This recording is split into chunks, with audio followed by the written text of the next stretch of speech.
કરવી છે આજે બોશની, કારણ કે જો આ કાઉન્ટરની અંદર આજે સારી એવી તેજી છે. યુબીએસનો એક રિપોર્ટ આવ્યો છે અને સારા એવા ઉછાળાની અપેક્ષા અહીંયાથી દર્શાવવામાં આવી છે. શું વિગત છે અને આ રિપોર્ટમાં શું ઇન ડિટેલ કહેવામાં આવ્યું છે એની વિગત લઈએ સહયોગી શ્રદ્ધા પરસાણીયા પાસેથી. જી શ્રદ્ધા, જણાવો બોશ પરના રિપોર્ટમાં શું કહેવામાં આવ્યું છે?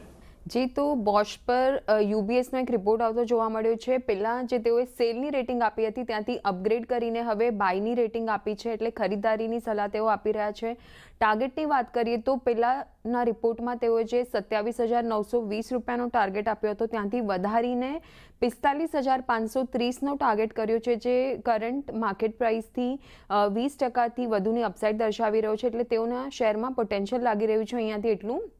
અને પોર્ટફોલિયોમાં ફેરફાર કરતાં રોકાણ માટેની જગ્યા બની છે એવું તેમણે રિપોર્ટમાં જણાવ્યું છે. ચેઝિસ સિસ્ટમ બિઝનેસની જે અધિગ્રહણ કરવામાં આવ્યું છે તેનાથી અહીંયાથી વેલ્યુ વધતી જોવા મળી શકે છે અને હાલના જોઈન્ટ વેન્ચરથી અહીંયા સારો ગ્રોથ આવવાની પણ અપેક્ષા બનતી દેખાઈ રહી છે. તેઓએ રિપોર્ટમાં જણાવ્યું છે કે આ બધા ડેવલપમેન્ટ્સના કારણે બોશના વેલ્યુએશનમાં તેઓને રીઅસેસમેન્ટ કરવું જરૂરી લાગી રહ્યું છે.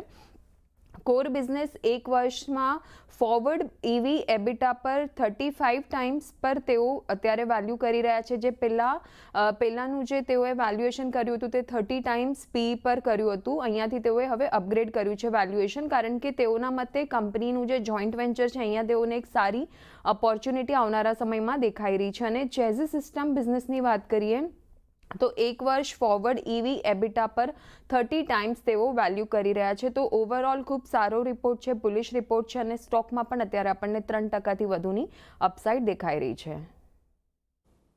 જી આભાર શ્રદ્ધા, અમારી સાથે જોડાઈને સમગ્ર વિગત આપવા માટે. તો જુઓ, બોશની અંદર આજના